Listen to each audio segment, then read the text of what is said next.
The broadcast is now starting. All attendees are in listen-only mode.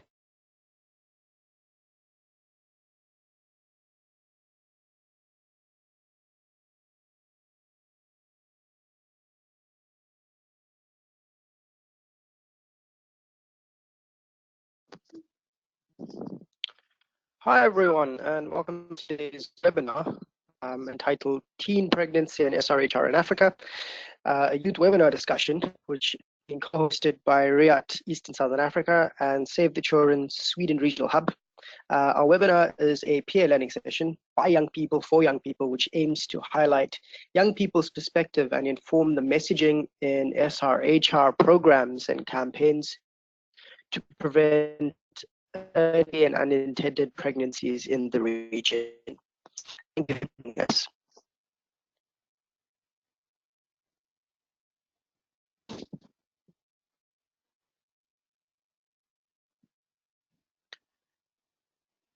If you're new to the webinars, don't worry.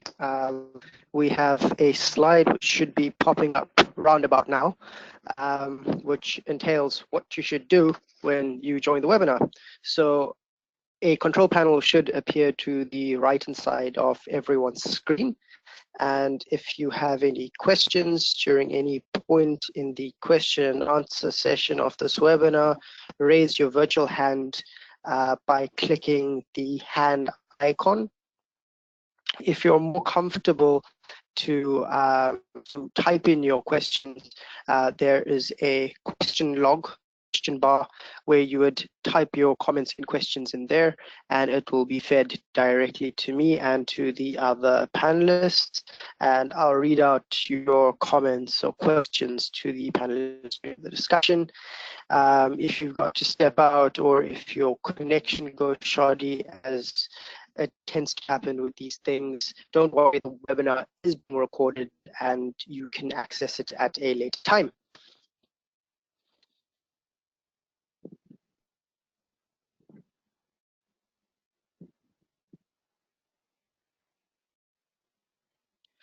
So now to introduce myself.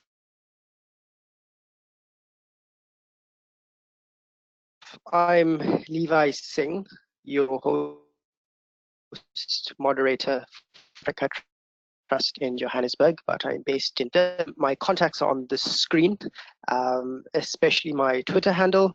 As this is a youth-led session for young people, by young people, we would encourage maximum participation on social media. So please jot down the hashtag that we'll be using for today, which is youth-led action. Hashtag youth-led action is the hashtag that we will be subscribing to all the tweets and Facebook posts and Instagram posts that we will generate from our discussions today.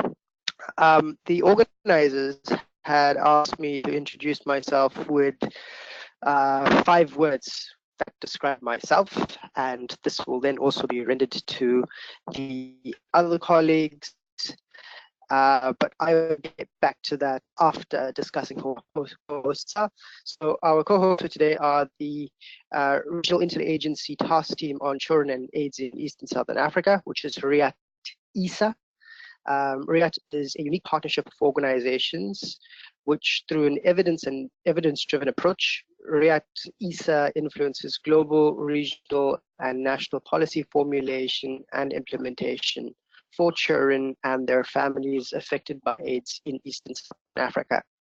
The contact person, Angelita Silva, for RIATT and REPSI is on the screen, and you can follow them at RIATT-ESA. That's RIATT-ESA. Our second co-host for today is Save the Children Sweden. Save the Children Sweden runs a regional SRHR program in Eastern Southern Africa and implements with partners in 8 countries, focusing on the right to comprehensive sexuality education, access to youth-friendly services, and advocating for an enabling policy and legal framework for comprehensive SRHR for children and youth. Our colleague Tafadzwa's email address is also on the screen, and you can tweet them live at ESA Save the Children.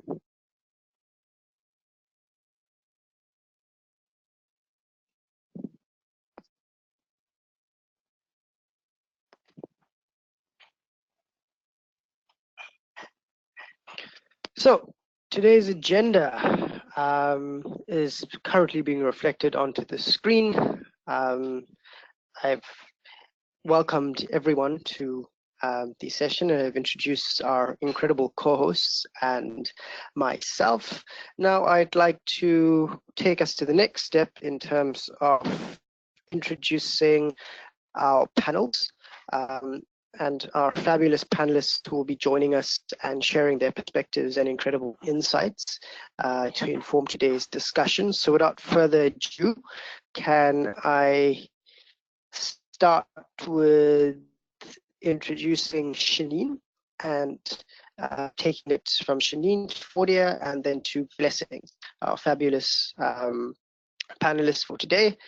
And then I will introduce our esteemed colleague, Mr. Remy Shawa, who's joining us from UNESCO and who's an incredible ally in terms of supporting the youth movement with regards to advocacy in the region. So without further ado, Shanine, can I ask you to introduce yourself, please? Hello, everyone. My name is Shinan Bao. I work and live in Kenya, and from my description, I would say I'm a free spirit. I believe strongly in the power of young people. I believe it lies within us to change the challenges that we go through. I'm outspoken. I like to say it as my mind thinks it, and I think this really helps in even getting solutions from young people that are that respond to our needs. I am fun, in my opinion, and I hope to bring fun in this as we continue to debate or deliberate on this teenage pregnancy issue, which is affecting us young people. So I have been a youth advocate for around 3 years now, and I started out as a volunteer. I was always the person who people go to with SRHR questions, maybe because I was lucky enough to receive sexuality education from school and both at home. And some of the girls that I was with, I was able to maybe avert the teenage pregnancies they would have gotten. Some I wasn't able to, but I was able to refer them to services, and that's how I started off. But now I'm a youth advocate working with an organization called Center for the Study of Adolescents, working in Kenya, and I advocate for the health, specifically the sexual reproductive health rights of young people. And represent young people at different levels of government. And I'm glad to be here to discuss with the rest of the young people and be part of the solution to the teenage pregnancy issue that is largely facing our East and Southern Africa region. Thank you, Levi.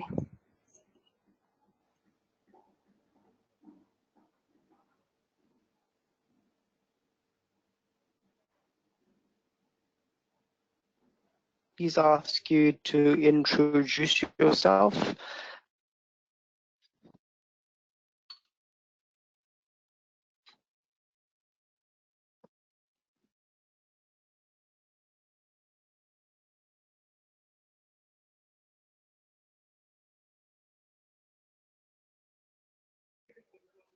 Hi everyone, my name is Faudia Kitenge.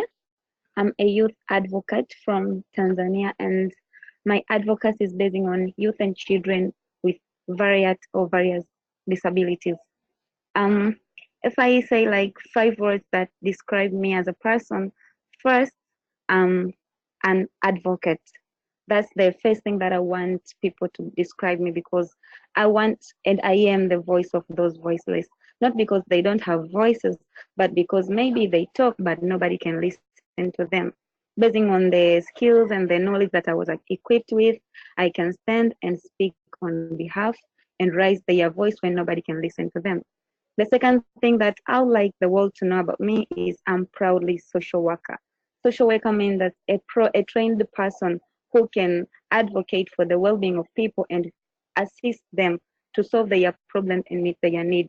So this is the profession that I was trained for more than 6 years, and I'm very proud of it. The third thing is what described me is I'm a listener. We all struggle with our problems, but we fail to find people who can listen to us.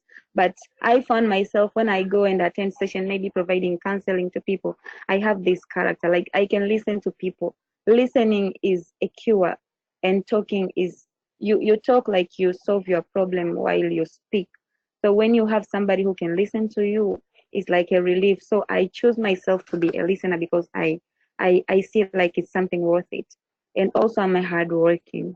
No matter what task that I have to do, I'm a very committed, and that's like I'm committed to what I have to do, tasks that I have to do. And if it's something that I have to work for, then I put my mind and I have inner drive which motivates me, because I understand that I choose and I work hard for what I want to be in the future. Hard working will assist me to reach the goal, and also will assist me to pave a way for youth with disabilities to reach where they want to reach in a peacefully and development kind of view. And also, I'm very curious about political matters. This meaning that our decisions in the country and even in the region, like they are informed based on the political kind of view. So I'm very curious about the political arena. What is the politics of the country? What is it all about? How are they making decisions? How are they engaging youth? And those kind of things. So every day I'm just curious, and I listen, and then I get a chance to speak.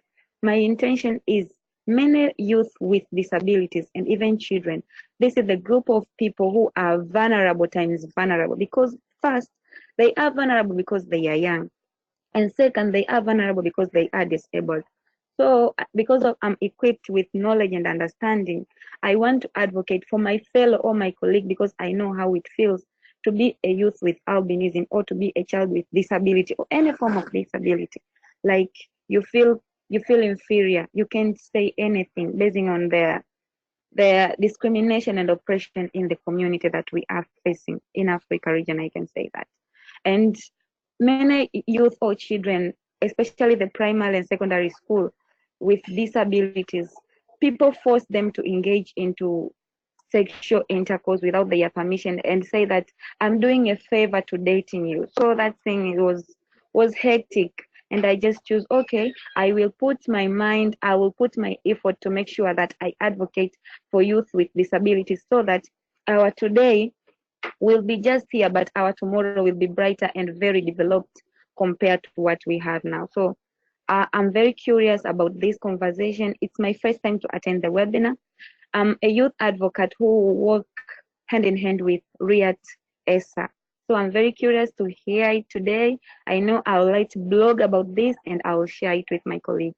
So I'm very happy to be here, and I'll be very, very participative throughout the webinar. Thank you.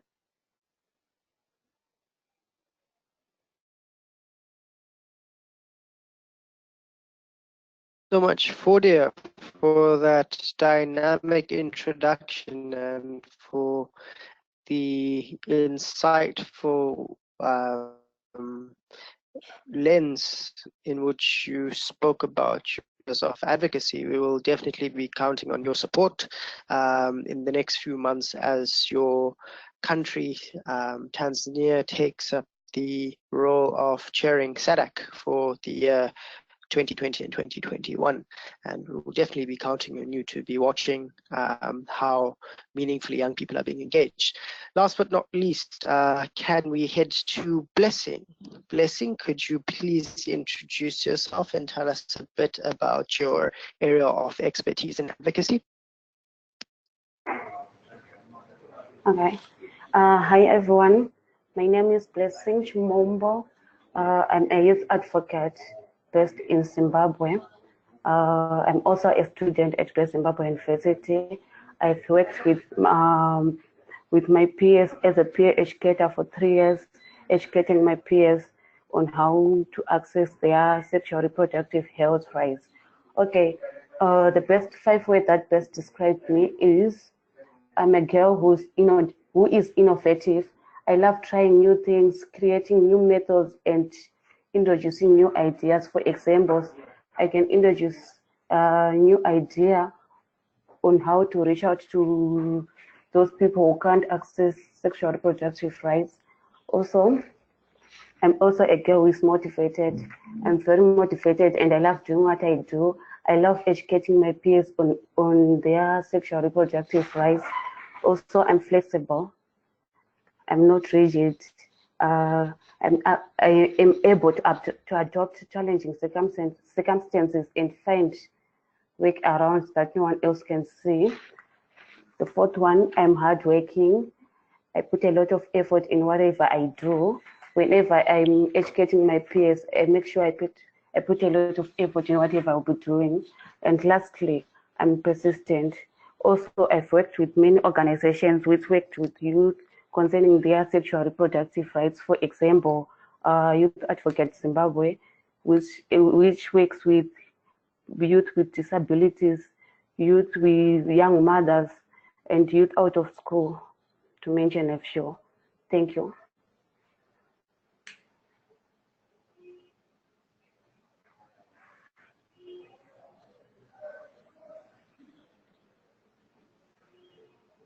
Great. Thank you, Blessing, for your incredible introduction and for giving us some insight into your expertise and your interests when it comes to advocacy. I love that you use the word persistent to describe yourself, because I think one of the common experiences most people have worked in youth-led or youth-serving organizations is the idea that we aren't necessarily capable to lead and to direct our own struggles, and therefore we always need to demonstrate persistence and resilience in terms of showing and displaying time and time again that we're able to conquer anything that that hinders us from achieving our goals. At this time, I'd like to turn to our esteemed colleague, Remy.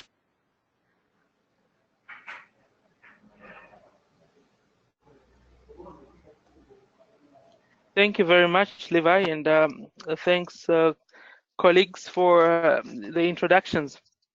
I'm sorry, I seem to be having some chat.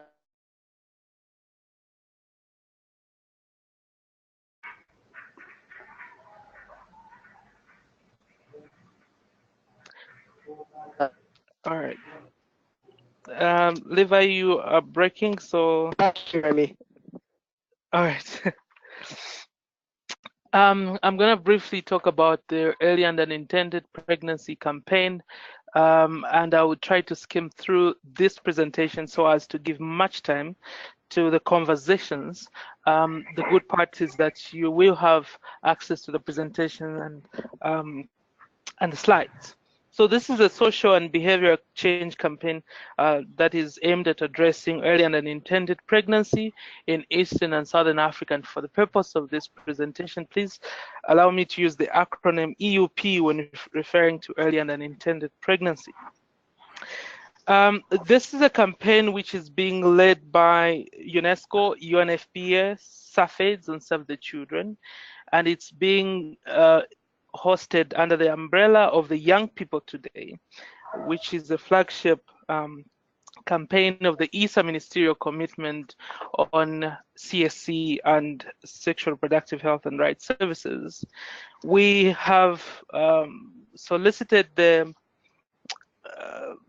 campaign management firm called PCI Media, who are leading the campaign in terms of its development as well as the strategy. The campaign will be done in pursuit of the goal of the ESA Ministerial Commitment, which is really looking at an Eastern and Southern African region where all adolescents are empowered and have the knowledge, information, agency, and support to prevent EUP and unsafe abortions and reach their full potential. The mission is around engaging different stakeholders, really, on policy change, social and behavioral change, aimed at reducing and eliminating, ultimately, EUP and unsafe abortion among adolescents and young people in our region. If you look at this campaign closely, you will see that it speaks to more directly 4 SDGs, SDG 4 on quality education, ensuring that young people are able to finish their education. SDG 3 on health, that young people live healthy lives and that they are able to be protected from maternal and neonatal mortality and morbidity. And also SDG number 5 on gender equality, ensuring that we empower women and girls and promoting agency and self-efficacy in negotiating our sexual reproductive health and rights. And then also SDG number 10, which is reducing inequalities within and among countries, but also within communities. The campaign is focused on 3 key areas. The first one is education, the other is health, and the last one is rights. Obviously, it's a no-brainer on education. We want young people to stay longer in school and to be able to complete their education, because then it puts them in a better place to have a more fulfilled life, economically as well as socially. In terms of health, we know that if young people do not prevent EUP, then there are health risks as well. And we also know that a young person who's educated makes a more informed decision about their health, and a healthy young person learns better. In terms of rights, we're trying to ensure that adolescents and young people know their rights and are empowered to make decisions regarding sexuality and their education, as well as their health. In terms of the theory of change of this campaign, it's using the socio-ecological model, which looks at 5 elements: policy, and enabling environment, that we can nurture an enabling policy environment that supports initiatives aimed at preventing EUP, and also ending pregnancy-based discrimination in schools. At an organizational level, increasing access to and coverage of CSC and SRHR services, and ensure that they are linked, as well as reducing stigma and discrimination in schools. At community level, the campaign seeks to shift social norms and practices that put girls and boys at risk of EUP, and reducing also stigma and discrimination in communities. At interpersonal level, it's promoting intergenerational communication between parents, caregivers, and young people. And that lastly, at the individual or interpersonal level, increasing knowledge, improving attitudes, and building adolescent life skills to prevent EUP. And this campaign will be 2-pronged. It will be looking at EUP prevention as well as EUP management. So also taking into consideration that some young people could already be pregnant or will be pregnant despite efforts for preventing EUP, and developing strategies for also supporting such adolescents and young people. It will use a multimedia, transmedia approach using different techniques such as short stories, images, social media, websites, campaign templates, conferences, and community mobilization.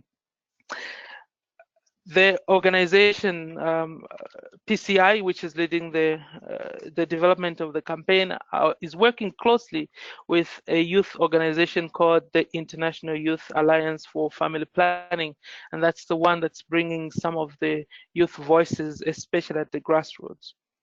Some of the success factors for the campaign: the ESA commitment countries will contribute to supporting the regional EUP campaign and trying to localize it at the country level. The regional level messages will be adapted and tailored to country specifics. All activities will be implemented in close collaboration with government partners, non-government organizations, young people, CSOs at the country level. And the campaign will be rolled out and implemented as planned. There is an implementation strategy that was developed. The campaign campaign will also ensure that it monitors and evaluates its activities, so there is a monitoring and evaluation strategy also in place. Some of the questions that I'd like us to reflect on: what are some of the success factors that can guarantee success for this campaign? What are we missing? What do we need to think about? And how do we ensure that this campaign is not business as usual? If you want to join and peer reviewing this campaign, looking at the messages, the branding, from the perspective of a young person, we would very much welcome such volunteers, as long as you're able to get in touch from based on these details on the screen. Thank you very much for your attention. Over to you, Levi.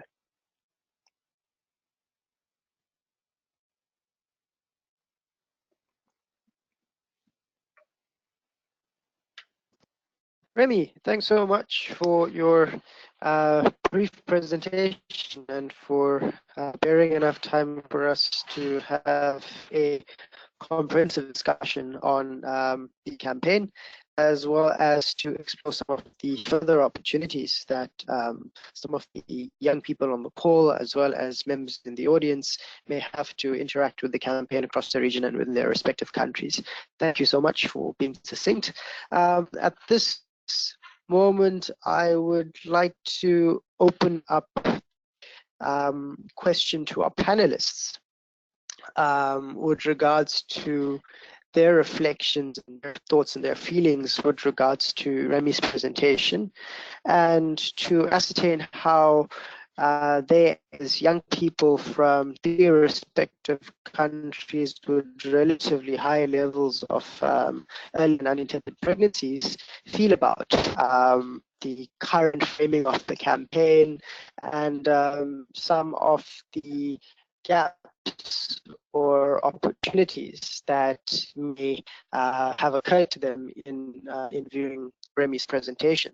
So I'm going to randomly pick on someone, and let me go to my political friend, Fodia.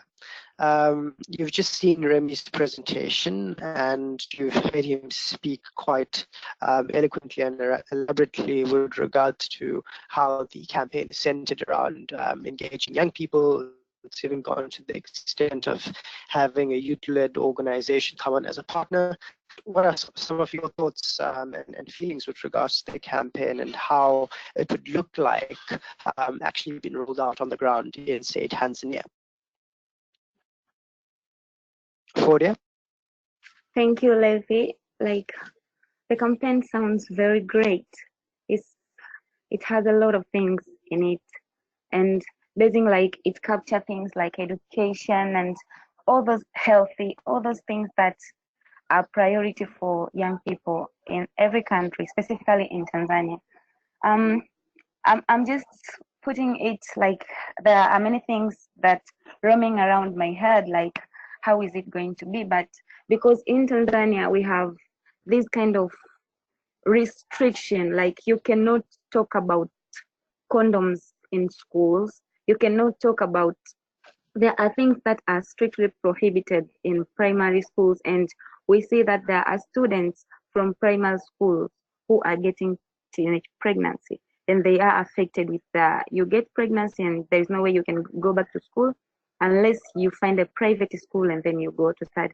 So we will have, I mean, it's kind of cool, like we will have organizations leading by young people who will wish to go and provide education and advocacy at schools where teen and young people found, primary and secondary schools. But I'm thinking about the political point of it.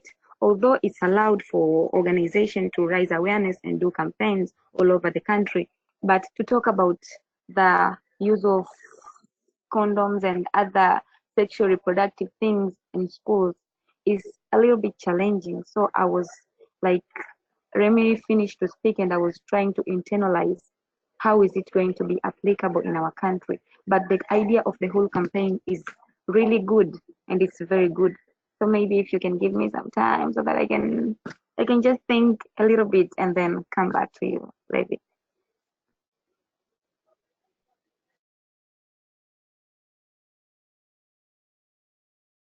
Thank you, Fordia. I think the restrictive policy environment that really does inhibit the access for young people when it comes to accessing reproductive health commodities, and that is definitely something that I think that Remy can speak to more in terms of how UNESCO as a UN agency will work with ministries of health and ministries of education in terms of identifying schools as sites of good health, and looking at how UNESCO as a UN agency with other partners will work in terms of using the campaign as a vehicle to have more progressive discussions in countries with regards to expanding service delivery, especially to young people who are in school. Blessing, as someone who is in Southern Africa, what are your thoughts with regards to what's been presented by Remy and just the campaign in general?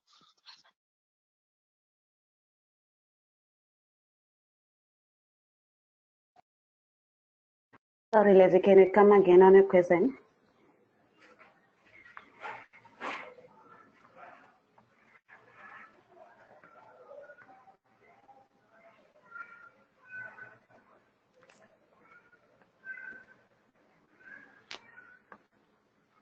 Leslie, can you pardon your question?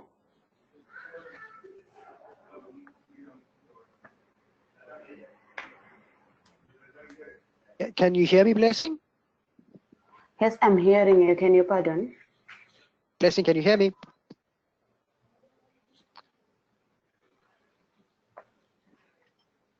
Yeah, sure. So I was asking, as someone as a young person in Southern Africa, what are some of your thoughts with regards to the campaign and the feasibility of its implementation within not just Southern Africa, but within your own context in terms of Zimbabwe?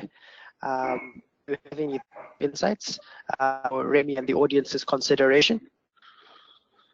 Okay, thank you. I think this campaign in Zimbabwe is going to help us on how to prevent early and unintended pregnancies. For example, in Zimbabwe, we are facing a lot of challenges when we are educating our peers. For example, it's a taboo for our youth in Zimbabwe to use contraceptives like pills or condoms.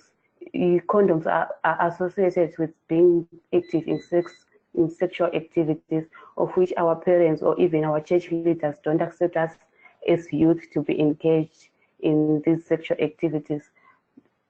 To add more, I think it will also help our parents to believe in us, and also help our parents to communicate with their children. In Zimbabwe, for example, parents do not discuss with their children about sexuality exposure, about sex. They expose their child to risk of pregnancy and affect their confidence to refuse sex. The more they do not communicate with their children on how to prevent themselves from having sex, the more their children are being more exposed. And also, it will help even our government to implement policies like re-entry policies for children who will be, what can I say? Let me think. Okay, it will help our government to implement policies like re-entry policies, or even strengthen protection of girls, eliminate child marriages, eliminate harmful cultural practices and child pledging, which leads to early and unintended pregnancies. Thank you. Thank you, Blessing, for your insight and for bringing to our awareness some of the other political barriers that exist in terms of re-entry policies, for instance, which is something that we definitely need to take into our consideration. There's actually quite the vibrant response from some of the participants in the webinar at the moment, and I think it might be helpful to start fielding some of the questions to the panelists, including Remy. So one of the first ones that have actually stood out to me was we've entitled this webinar as early and unintended pregnancies and SRHR in Africa, peer learning session for you. However, we've spoken specifically about Eastern Southern Africa, and there's a question with regards to social and behavior change campaigns on pregnancy in Eastern and Southern Africa. What about Western Africa and North Africa? So I think I'd field that question for Remy's consideration. What are some of the other campaigns or initiatives going on in West, Central, and North Africa that can be used for our consideration? How should this be tied into all of the other incredible initiatives that the UN family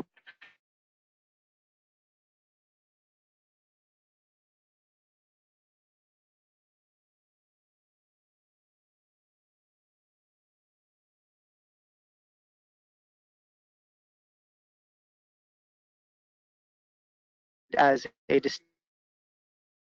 distinctive region for early and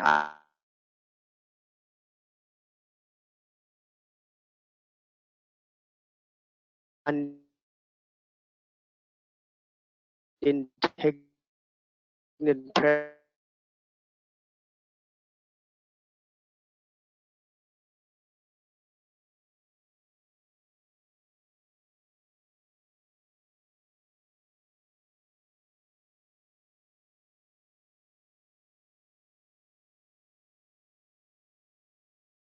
prevalences and issues. And Remy, are you there? I am here.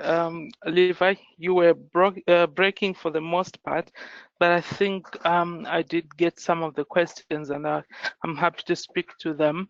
Well, the first question about why the focus on Eastern and Southern Africa and why not Western Central as well. I think it's important to look at the background to this campaign. So, as you are aware, like I mentioned earlier, that this is a campaign that's under the umbrella of the ESA Ministerial Commitment. So the technical working group of the ESA Ministerial Commitment, which includes government officials, civil society, and young people from both health and education sectors, in 2017 met together to review progress on the ESA commitment.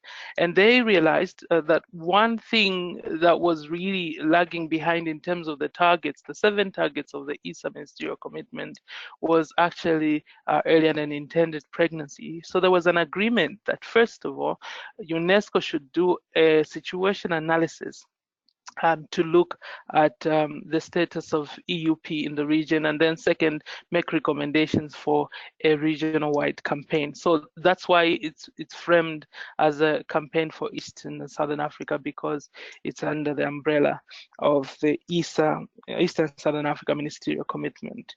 There was also a question on whether there is a global or are there any global such global campaigns.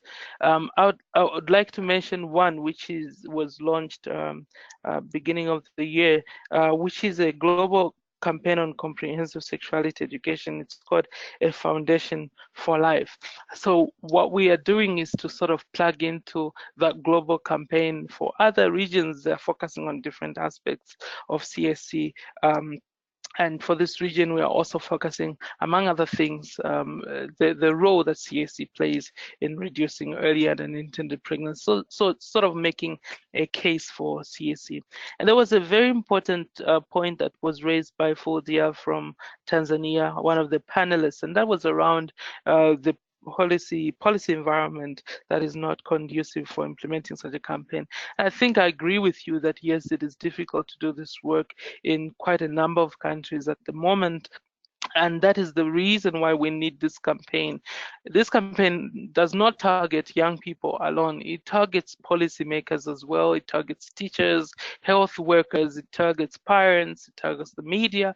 It also targets men and boys. And the whole motivation behind that is that different actors really need to be reached with different messages. And so for the case of countries like Tanzania, obviously a priority target group are the policymakers themselves.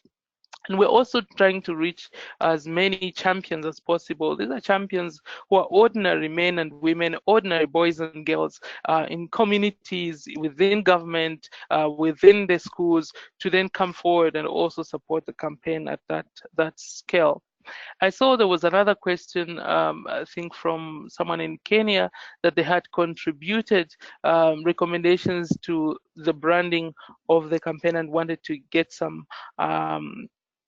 information on how that's going. So the decision for branding has not yet been made, and that's why we're still undergoing these consultative processes, because it's a very complex campaign because of the target groups. So we want to ensure that whatever brand name we come up with, whatever brand logo we come up with, speaks to these different as stakeholders, like I mentioned earlier on, and that's what's making it very complex and also delaying the process.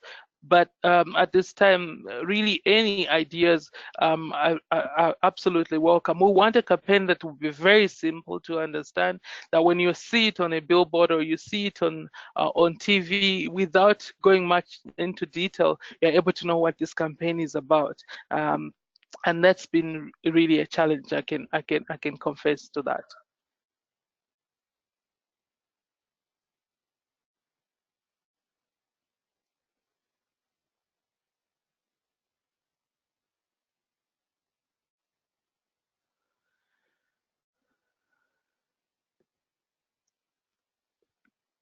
Prevail themselves in light of the campaign, and for shedding more light on how this actually connects with regards to what is happening outside of regions which aren't necessarily located within the East and Southern African community. I think it might be beneficial to hear more from the rest of the panelists, and I strategically did skip Shanann, and I'd like to come to her now and hear some of her reflections with regards to Remy's presentation and with regards to the campaign. But I would like to pose a specific question which I found within the questions trail which has been compiled for us, which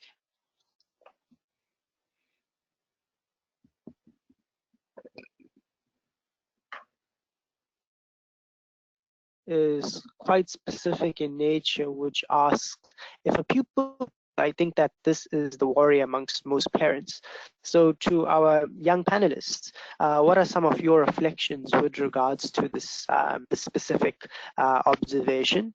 But before that, Shannon, could you please render us some of your reflections on Remy's presentation and what you think about the campaign? Levi, I missed your question. You were really dropping off. I don't know if you can repeat it before I give my comment. Yes, Shanann. I was specifically asking for your reflection on Remy's presentation and with regards to the implementation of the campaign. What are some of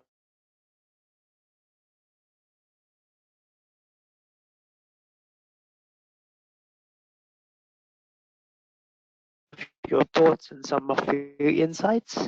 And then I asked is allowed to attend class while she is pregnant, and if that does not incite other kids to engage in sexual intercourse because the behavior is now normalized. And I wanted to hear your reflections on that, as well as the Okay, so thank you so much. I think the campaign is really timely in a time when we are seeing the numbers of teenage pregnancy actually go up and down. And a lot of investments has been put in terms of resources, in terms of governments making regional documents and recommendations, but still we don't see the change on the ground. My biggest question for the campaign will be uh, what difference is how different is the campaign going to be as opposed to the various interventions or campaigns around teenage pregnancy that we have run in the past. I think the thinking around it is very nice, and the task to us, together with our partners UNESCO, us referring to us as young people, is to make sure that this campaign doesn't become like any other campaign that we've had before, that this campaign actually has impact and begins to bring a change. And this will mean that we actually need to look at our strategies. For example, I know social media is a good way to go because it reaches a lot of young people, but we have to recognize that in most of our countries, social media is only accessible to the urban young people, and it's only them that can be engaged through it. And then in some countries, it is quite expensive for young people to use the internet. For example, in Uganda, you have actually to pay for it. But I really feel like in this campaign, it's the young people that needs to take the center stage and to design it and to see how they are going to make it different. Because it's been around 6 years since the ESA commitments. We had the review in 2017, but still we continue to see the numbers go up. For example, in my country, just around 400,000 young people got pregnant, 10 to 19, between 2016 July and 2017 June. That's 1 year, over 40,000 young people. Yes, these interventions are still within us. So the big question is, how different will we make this campaign so that it actually achieves the objective we want it to achieve? On the question about inciting people, I think what really lacks is the knowledge, and if we would be able to push or advocate for our governments to recognize the importance of sexuality education and the kind of impact that it has on young people, on the kind of impact that it has on their well-being and development, we'd be able to achieve a lot. In my opinion, if a young pregnant girl is allowed to go to school, it does by no means incite others to get pregnant. In my opinion, though quote unquote would be seen as stigma, it should be a wake-up call to ensure that you get information and you don't be in the same position as that girl is. And it will be interesting to see how the other students perceive the girl who's in school. She needs to stay in school and finish her education, but we need to know that young people should endeavor not to be pregnant when in school, because it is not easy, and clearly they will see it's not easy for that girl. Coming to school every day, engaging in activities that the other children in the school are engaging. I don't think there is any other student who would say, I was incited because this girl came to school pregnant. So I think sexuality education is really important. And just speaking as a layman and on my own perspective, I don't think it's a reason that should incite other girls or other students to become pregnant while in school. Thank you so much.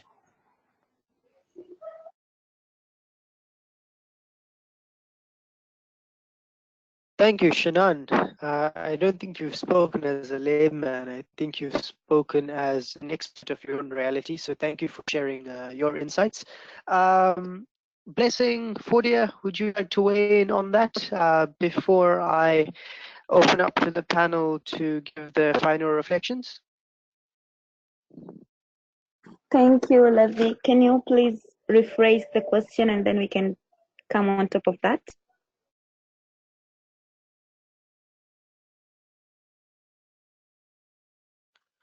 It was the question with regards to whether or not a pregnant pupil who's allowed to return to class while she's pregnant does or does not incite other kids to engage in sexual intercourse. In your opinion,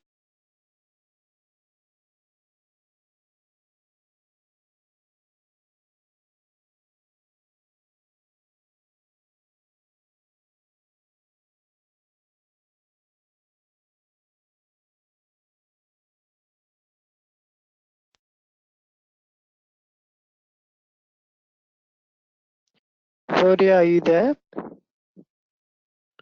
Yeah, I can hear you now. Okay. In my opinion, as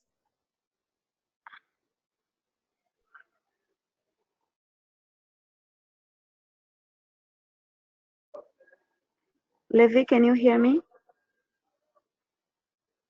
Go ahead, Claudia. Okay. In my opinion, I can say that we all know that education, healthy and rights for young people are very important things. When we say like I get pregnancy and then I go to school, we'll inform other kids to get pregnancy and go back to school. That's why they set those harsh rules so that to stop other kids to go to school. For my side, I think I disagree with that. And most of our parents think it that way. But we get teen get pregnancy because they lack education, information. Information is key to everything. Because I see my colleague get pregnancy and I know the circumstances that she is going through, and I know the how to protect myself from getting pregnancy. I will focus on my study because we have this organization goes to primary and secondary schools and influence much about education, how to focus on education and those kind of things. But we lack that part of organization, youth organization. Go to talk to school with their fellow youth and educate them about sexual reproductive health education. That's why we emphasize them on studying hard, but we skip this part of how are they going to deal with sexual kind of things. So we can stop them to engage in sexual intercourse, and that's what part that is missing, because they think like when we stop these pregnant girls from going to school, it's like those remaining at school, they will think that there is no sexual intercourse. That's not the reality, because they are engaged in sexual intercourse without knowing how to protect themselves. So we will end up removing girls from schools without knowing how to keep those from school to keep on studying. It's like we try to run away from the problem instead of prevention. And when we talk about preventing teen pregnancy and sexual, it's like we talk about sexual reproductive health education. Because basically, when I speak from the my country side of view, it's like they focusing on stopping early marriage, which like they influence young girls to go to schools and get education. But the challenges that young girl is facing, we don't know. We don't know her circumstances. We don't know the challenges, but we end up blaming her after getting pregnancy. So I think as regard to that question, it is very important to let these young people get information. Information is power. You can't stop them from having sexual intercourse, but giving them education on how to protect themselves, giving them education about what it is really, it will give them power to know there is this kind of thing, and I have education. I'm informed on how am I going to deal with it, because at school is where young people are getting education, but at school these organizations are strictly prohibited to go and talk about using of contraceptives. Okay, at home parents deny to talk sexual relation matters with their kids, and this kid is only talking those things with his or her peer, meaning that he get information only from the peer without guidance, without knowing the other parts of the coin. So I'm going and I'm practicing and I'm getting pregnancy, and then you take me off school, and then I'm going back home. My parents are surprised, and that it's end up like that. So the rights of these young girls and children are denied. and also the health part for them to get like living a healthy life also denied, because you get pregnancy at early age.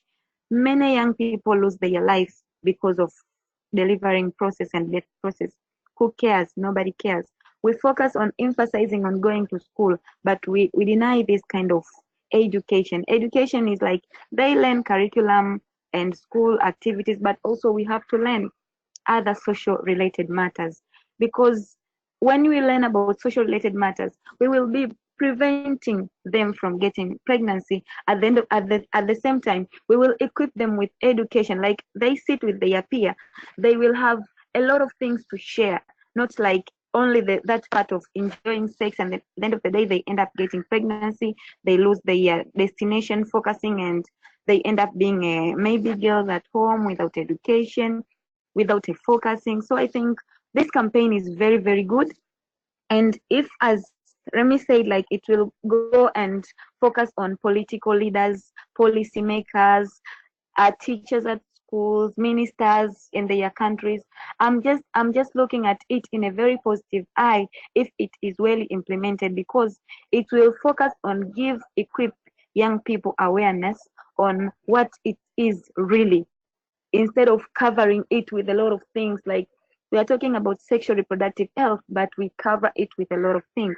And also I would like to keep as an input to focus, as Sharon say, on the young people who are in rural part of the country, but also those young people with disabilities, because they will add value. I mean, they will add things after getting engaged in this campaign, but engagement, participation of this kind of group is a little bit challenging. First of all, most of them are found maybe in rural part of the countries. That's fine. But second, basing on accessibility of those kind of information. So I think when they put consideration of these policymakers and government officials starting up to understand the campaign, and then use youth as ambassadors, advocates for this kind of campaign, I'm having that positive eye that it's going to be successful. Thank you, Levi.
Thank you, Fodia. It seems as if my connection had fallen off.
Sorry, Remy, I can hear you trying to say something. Yes, no, I thought we had lost you, and just wanted um, to pick up the conversation, but that now you're back, it's fine.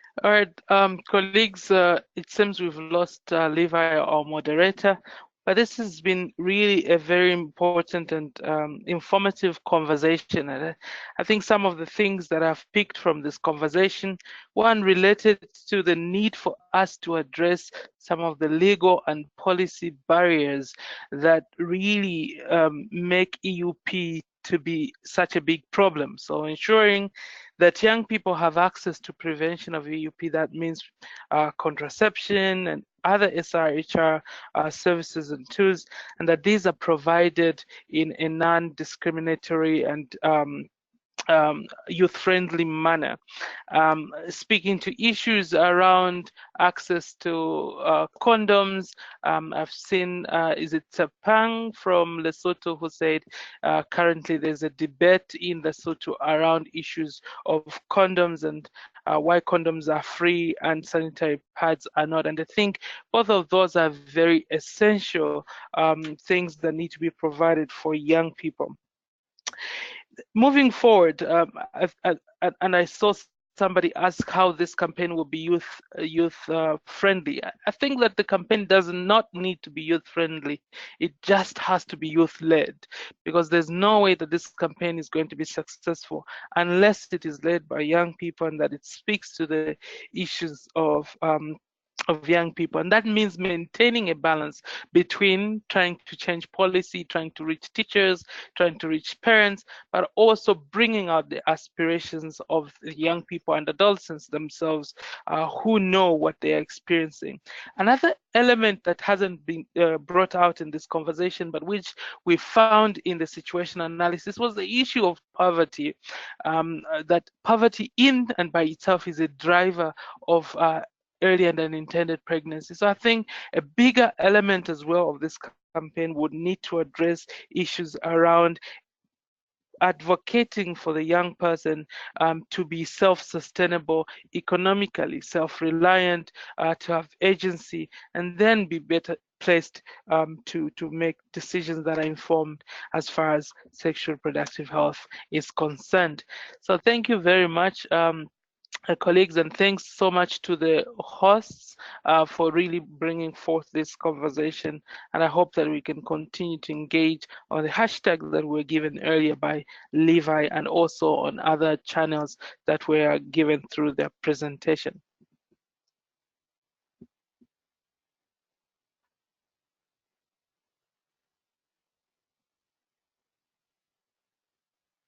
Thank you so much, Remy, for stepping up and wrapping up my absence. I'm sorry, I have some connection.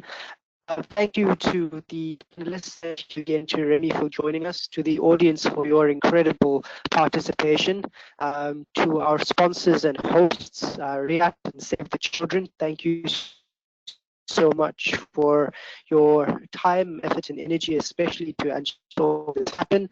There are a number of unanswered questions, and we've provoked many new avenues for a robust debate and discussion. And the organizers have reliably communicated to me that we're actually planning a tweet chat on specific issues and questions which weren't addressed during our Q&A session.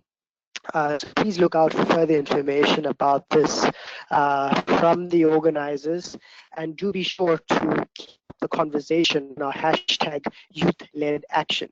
From me, thank you so much again for your time, your participation, and your interest, and have a good evening. Cheers.